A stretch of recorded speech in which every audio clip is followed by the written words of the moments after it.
Good evening. Once again, here we are Wednesday evening looking at the 23rd Psalm. Tonight we're going to begin looking at verse 4.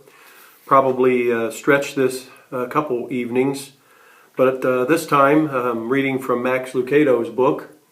And he says this: Summer in ancient Palestine. A woolly bunch of bobbing heads follow the shepherd out of the gate. The morning sun has scarcely crested the horizon, and he is already leading his flock. Like every other day, he guides them through the gate and out into the fields. But unlike most days, the shepherd will not return home tonight. He will not rest on his bed, and the sheep will not sleep in their fenced-in pasture. This is the day the shepherd takes the sheep to the high country. Today he leads his flock to the mountains. He has no other choice. Springtime grazing has left his pasture bare, so he must seek new fields. With no companion other than his sheep and no desire other than their welfare, he leads them to the deep grass of the hillsides. The shepherd and his flock will be gone for weeks, perhaps months. They will stay well into the autumn and until the grass is gone and the chill is unbearable. Not all shepherds make this journey. The trek is long.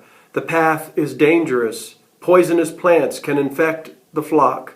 Wild animals can attack the flock.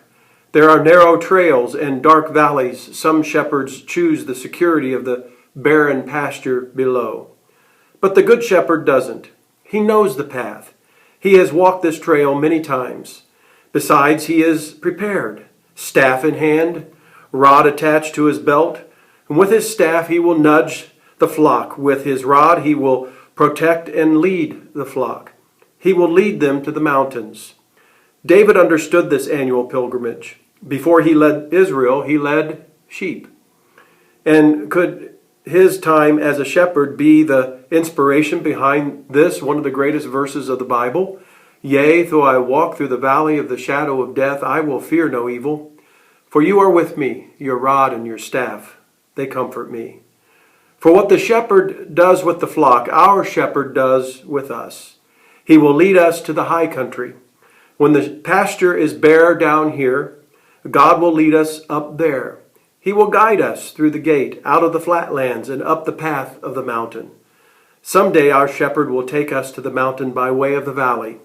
He will guide us to his house through the valley of the shadow of death. Even though I walk through the valley of the shadow of death, I will fear no evil, for you are with me. God bless you. Have a good evening.